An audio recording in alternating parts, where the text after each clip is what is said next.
Baik,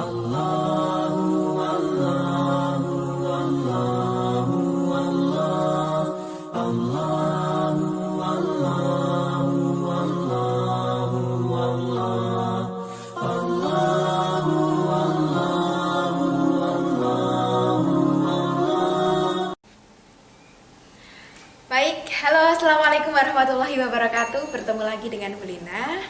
Oke, Bu Lina hari ini akan menjelaskan atau meneruskan pelajaran kemarin terkait dengan ilmu kalam. Nah, ilmu kalam itu terdiri dari dua kata yang berasal dari berasal dari bahasa Arab yang berarti pengetahuan, dan kalam yang berarti kalam atau perkataan.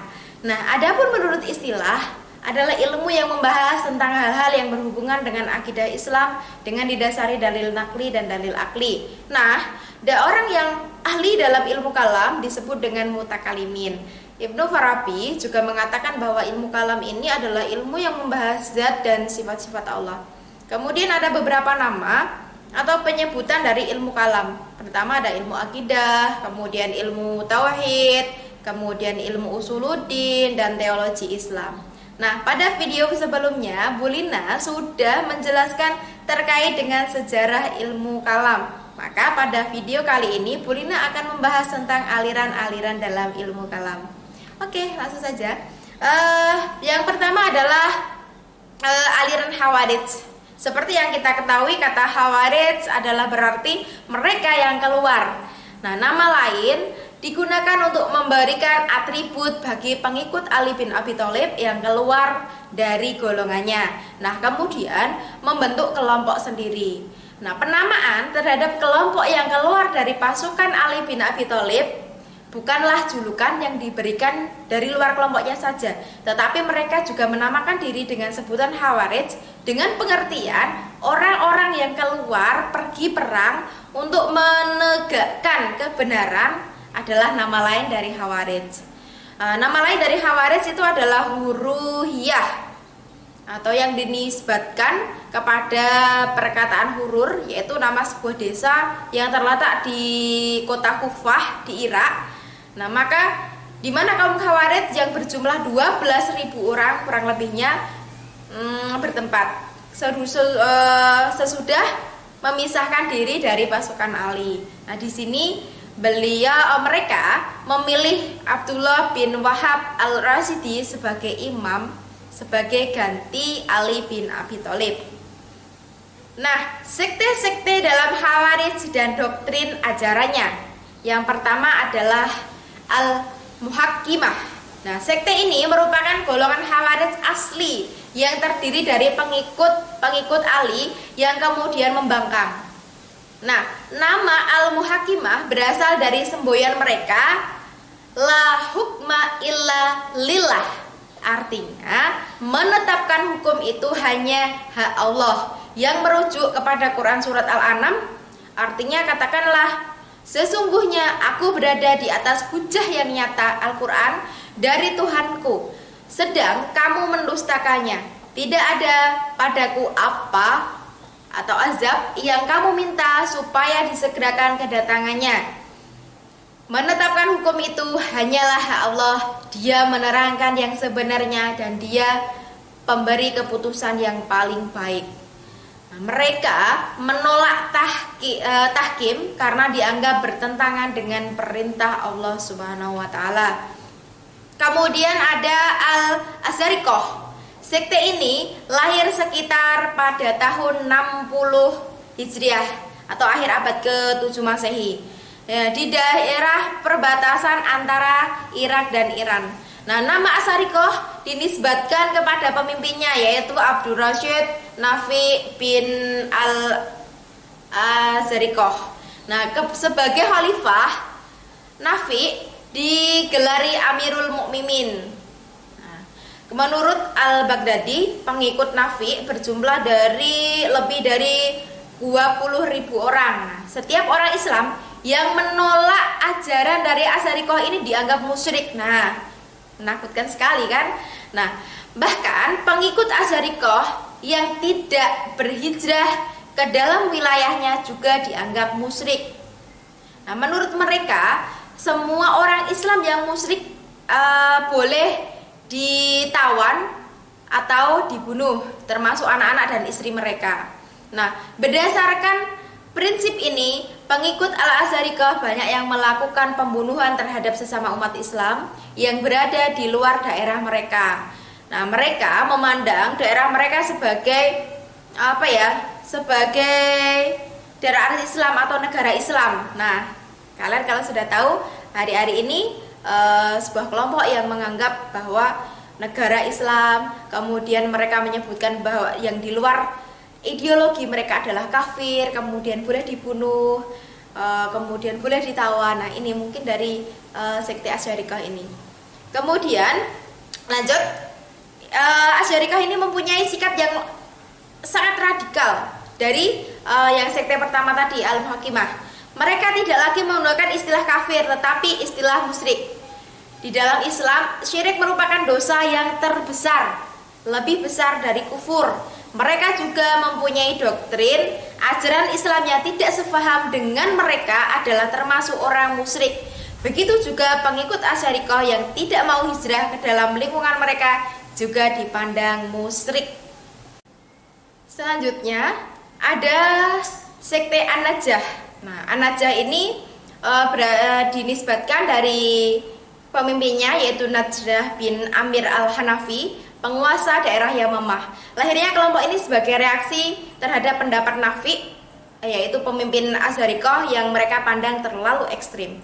Kemudian ada sekte Al-Ajaridiyah. Pendiri sekte ini adalah Abdul Karim bil Ajarat. Dibandingkan dengan Al-Asyarikah, doktrin teologi kaum ini lebih moderat atau lebih bisa menerima ya.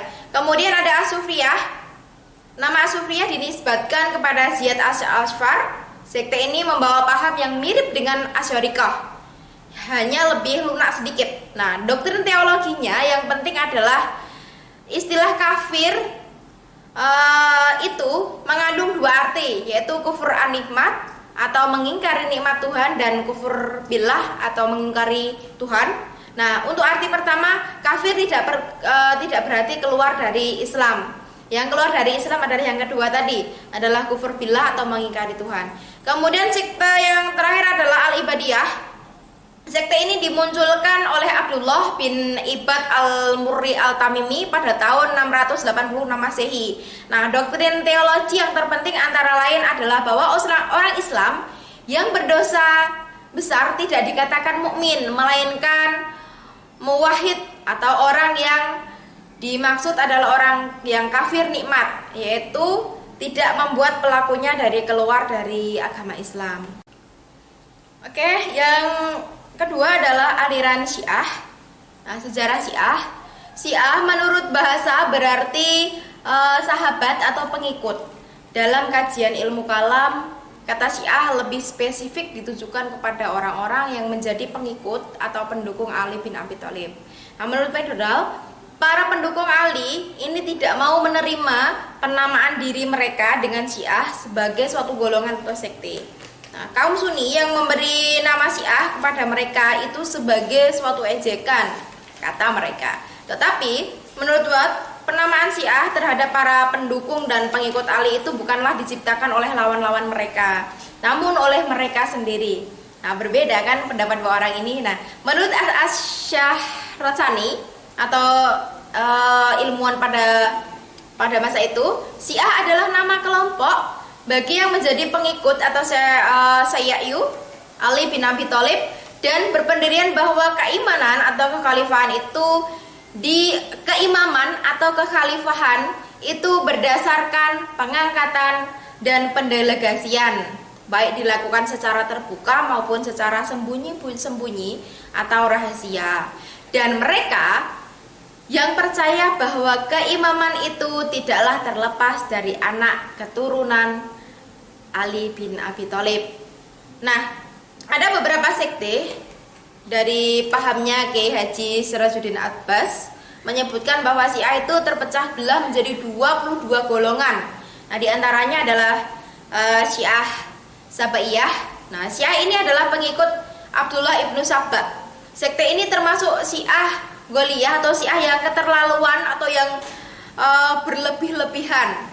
Nah, di samping mempercayai kembalinya Nabi Muhammad dan Ali bin Abi Thalib di akhir zaman nanti, dia juga menyebarkan paham bahwa malaikat Jibril telah keliru dalam menyampaikan wahyu dari Tuhan. Karena sebenarnya wahyu yang seharusnya itu diturunkan kepada Ali bin Abi Thalib, tapi justru diturunkan kepada Nabi Muhammad. Maka dia disebut dengan tadi Goliyah atau yang keterlaluan atau yang berlebih-lebihan. Kemudian ada Syiah Kaisaniyah. Syiah ini adalah pengikut Mukhtar bin Ubay al-As-Tafaqi.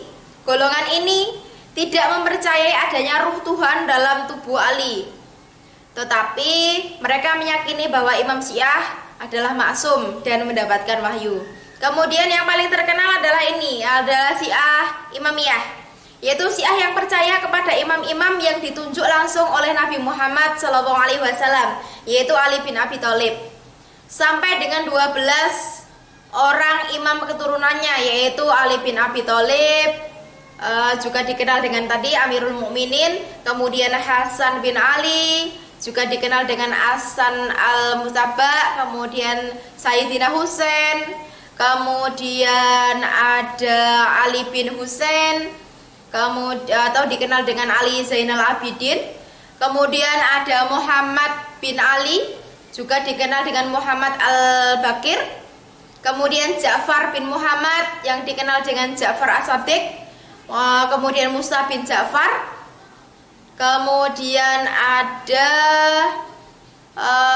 Ali bin Musa atau dikenal dengan Ali Ar-Ridho, kemudian Muhammad bin Ali yang dikenal dengan Muhammad Jawas atau Muhammad Al-Taqi, kemudian Ali bin Muhammad yang juga dikenal dengan Ali Al-Hadi, kemudian Hasan bin Ali, kemudian Muhammad bin Hasan atau yang dikenal dengan Muhammad Al-Mahdi yang diyakini oleh mereka akan turun ketika terjadinya tanda-tanda kiamat nanti.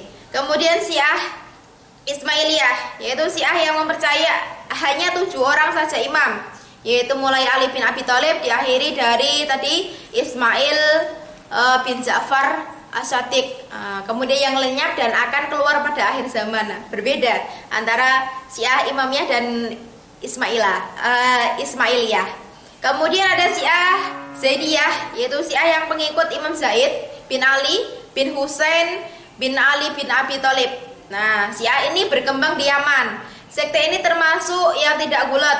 Mereka tidak mengkafirkan Abu Bakar As-Siddiq, Umar bin Khattab, Utsman bin Affan, walaupun berkeyakinan bahwa Ali bin Abi Thalib lebih mulia dari ketiganya. Nah, mengenai pelaku dosa besar, mereka berkeyakinan apabila mati sebelum taubat, maka akan masuk neraka selama-lamanya. Kemudian ada Syiah Qaramitah, yaitu kaum Syiah yang suka menafsirkan Al-Quran sesuka hatinya. Jadi suka-sukanya mereka menafsirkan Al-Quran itu tanpa ada ilmunya. Mereka mengatakan bahwa malaikat-malaikat adalah mubalik mereka dan setan-setan adalah musuh mereka. Sembayang adalah mengikuti mereka, haji adalah ziarah kepada imam-imam mereka. Orang-orang yang sudah mengetahui sedalam-dalamnya Allah tidak perlu sembahyang, puasa dan lain-lain. Nah, ini ada Syiah yang Qaramitah ini yang paling di luar akal sebenarnya ya. Kemudian yang terakhir adalah aliran Murji'ah. Jadi nanti beberapa aliran akan Bulina jelaskan di part 2 ya. Oke, sejarah Murji'ah. Kata Murji'ah berasal dari kata bahasa Arab Arja'a yang artinya menunda. Aliran ini disebut dengan Murji'ah karena mereka menunda menghukumi persoalan konflik politik antara Ali bin Abi Thalib dan Muawiyah bin Abu Sufyan dan Khawarij sampai hari perhitungan di akhirat nanti. Karena itu mereka tidak ingin mengeluarkan pendapat tentang siapa yang benar dan siapa yang salah di antara ketiga golongan tersebut. Nah, Murji'ah adalah salah satu aliran ilmu kalam yang muncul pada abad pertama Hijriah. Pendirinya juga tidak diketahui dengan pasti, tetapi Syarastani menyebutkan dalam bukunya Al-Milal wal An-Nihal bahwa orang yang pertama membawa paham Murji'ah adalah Gailan Dimashi. Di antara tokoh Murji'ah yang muncul pada abad pertama adalah Abu Hasan Al-Shalihi, Yunus bin An-Namiri, Ubaid Al-Muktib, Bishar, Muhammad bin Karam. Nah, itu tadi ya tokoh-tokohnya. Kemudian aliran ini muncul dari reaksi dari beberapa paham yang pada saat itu, misalkan pendapat Syiah yang menyalahkan bahkan mengkafirkan orang-orang yang dianggap merebut jabatan dari Khalifah Ali bin Abi Thalib. Kemudian pendapat Khawarij yang menghukumi kafir Muawiyah bin Abi Sufyan dan pendukungnya karena merebut kekuasaan yang sah dari Ali bin Abi Thalib. Begitu juga mengkafirkan Ali bin Abi Thalib dan pendukungnya karena menerima tahkim dalam perang Siffin. Kemudian pendapat pengikut Muawiyah yang menganggap bahwa Ali bin Abi Thalib terlibat dalam konspirasi pembunuhan Khalifah Utsman bin Affan. Dan yang terakhir adalah pendapat sebagian pengikut Ali bin Abi Thalib yang beranggapan bahwa Siti Aisyah, Tolha, Zubair dan siapapun yang terlibat dalam perang Jamal adalah salah. Nah, sekte-sekte Murji'ah ada Murji'ah moderat dan Murji'ah ekstrim. Nah, yang termasuk di Murji'ah ekstrim ini ada Al-Jamiyah, kemudian ada Al-Salifiyah, kemudian ada Al-Yunusiyah. Nah, kemudian yang selanjutnya adalah sejarah Jabariyah. Nah, Jabariyah ini muncul dari sikap yang skeptis terhadap situasi politik pada masa pemerintahan Muawiyah bin Abu Sufyan. Di perasaan yang tidak berdaya itu kemudian dirumuskan dalam pemikiran teologi bahwa semua perbuatan manusia merupakan wujud kehendak Allah. Nah, doktrin teologi yang demikian itu sangat menguntungkan Muawiyah yang saat itu sedang memegang kekuasaan. Sehingga pemikiran keagamaan ini dipolitisasi oleh Muawiyah untuk melegitimasi aksi politiknya. Nah, paham Jabariyah ini pertama kali dilontarkan oleh Ja'ad bin Dirham yang selanjutnya dikembangkan oleh Jaham bin Sofyan pada tahun 1303 Hijriah. Oleh sebab itu, aliran ini sering juga disebut dengan aliran Jabariyah. Oke, demikian tadi doktrin-doktrin ajarannya yang menurut aliran Jabariyah, manusia tidak mempunyai kemampuan untuk mewujudkan perbuatannya dan tidak memiliki kemampuan untuk memilih. Segala gerak dan perbuatan yang dilakukan pada hakikatnya adalah dari Allah, sehingga aliran ini dikatakan fatalis atau predestination. Nah, meskipun demikian, manusia tetap mendapat pahala atau siksa karena perbuatan baik atau jahat yang dilakukannya. Baik, demikian tadi 4 aliran ilmu kalam yang Bu Lina sebutkan. Ada Khawarij, ada Syiah, ada Murji'ah dan Jabariyah. Kita bertemu lagi dengan 4 aliran lagi di part kedua. Sekian dari Bu Lina. Wallahul muwaffiq ila aqwamit thoriq. Wassalamualaikum warahmatullahi wabarakatuh.